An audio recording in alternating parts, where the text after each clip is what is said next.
আজি আলোচনা কৰিম বছৰিকা পৰীক্ষা 2023-24 ক্লাছ 5 গণিতৰ প্ৰশ্ন আলোচনা কৰিম।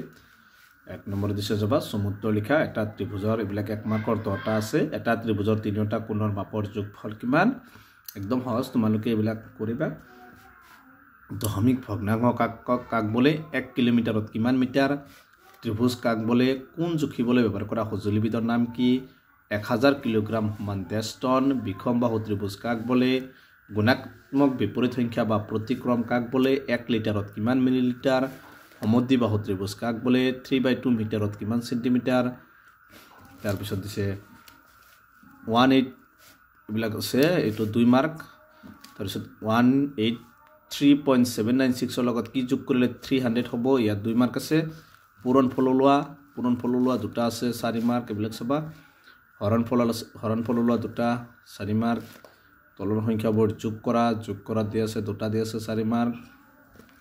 তলৰ সংখ্যাবোৰৰ পাৰ্থক্য লোৱা, ইয়াতো 4 মাৰ্ক আছে। 8 নম্বৰত দিছে তলৰ সংখ্যাবোৰ বিস্তাৰ কৰাটো আছে 4 মাৰ্ক, দুটা আছে, 2 মাৰ্কে। ঊৰ্ধ্বক্ৰমত সজোৱা আছে 4 মাৰ্ক। অধক্ৰমত সজোৱা দিছে 4 মাৰ্ক। তাৰপিছত দিছে তলত 11 নম্বৰ তলৰ সমবাহু ত্ৰিভুজৰ বাহুৰ মাপ দি আছে, পৰিসীমা ওলাব লাগে 4 মাৰ্ক। এইটো কি 3×18 বা 3×1 বাহুৰ মাপ এনেকৈ কৰিবা, 3×55 এনেকৈ, একদম সহজ। তলতে আয়তৰ দিগ আৰু প্ৰস্থ দিছে, পৰিসীমা ল। ইয়াত 4 মাৰ্ক আছে, দুটা আয়তৰ পৰিসীমাৰ সূত্ৰত 2 দিগ যোগ প্ৰস্থ, এনেকুৱা সূত্ৰত কৰি দিবা। 3 নম্বৰ কাক বলে? প্ৰত্যেকৰ এটা চিত্ৰ আঁকিবা, 4 মাৰ্ক। 8 মাৰ্ক আছে, 4টা আছে। সমকোণ লিখি চিত্ৰ আঁকিব লাগিব, সূক্ষ্মকোণ, স্থলকোণ, সৰলকোণ।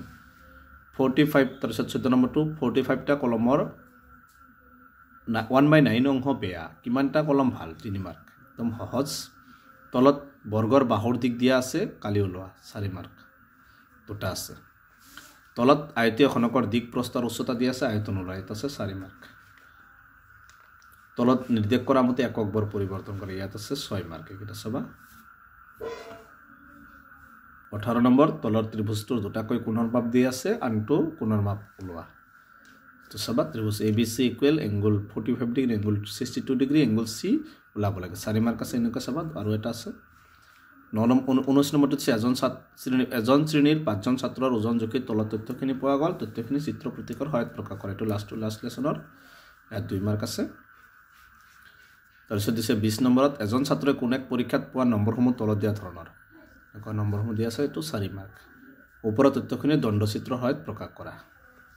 কমলে বজাৰলৈ গৈ 6.5 কিলোগ্ৰাম আপেল, 3.75 কিলোগ্ৰাম আম আৰু 12.625 কিলোগ্ৰাম আঙুৰ কিনিলে। তেওঁ মুঠতে কিমান গ্ৰাম ফল কিনিলে? 3 মাৰ্ক। 3টা যোগ কৰি দিবা। 5টা কলমৰ দাম যদি 20 সমস্ত 5/3 টকা হ'লে একোটা কলমৰ দাম কিমান? এইটো 3 মাৰ্ক। এটা শ্ৰেণীৰ 70 গৰাকী ছাত্ৰ ছাত্ৰীৰ ভিতৰত 5/3 অংশ ছোৱালীৰ সংখ্যা কিমান আৰু ল'ৰাৰ সংখ্যা কিমান? 4 মাৰ্ক। সত্য নে সত্য লিখা, এইটো 5টা আছে, 5 মাৰ্ক। এইবিলাক চাবা।